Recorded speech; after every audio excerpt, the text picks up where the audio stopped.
وصیت 48 فضیلت تسبیح.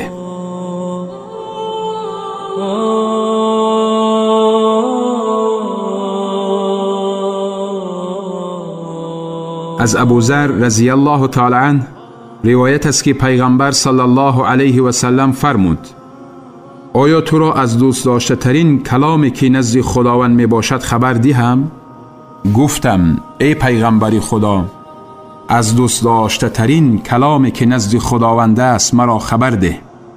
پیغمبر صلی الله علیه و سلم گفت: دوست داشته ترین کلام نزد خداوند سبحان الله و بحمده، یعنی پاک است خداوند و ستایش او راست.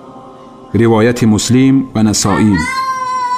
از عبدالله پسر عمرو پسر عاص رضی الله تعالی عنهما روایت است که پیغمبر صلی الله علیه و سلم فرمودند: شخص گوید سبحان الله العظیم و بحمده، یعنی پاک است خداوند بزرگ و ستایش او راست، در جنت با این ذکرش درخت برایش شنانده می شود.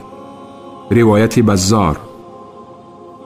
از ابو هریره رضی الله تعالی عنه روایت است که پیغمبر صلی الله علیه و سلم فرمودند: دو کلمه است که ذکرشان بر زبان سبوک است، در ترازو وزنین یعنی ثواب زیاد دارد، نزد خداوند بخشنده محبوبند. سبحان الله و بحمده سبحان الله العظیم، یعنی پاک است خداوند ستایش او را، پاک است خداوند.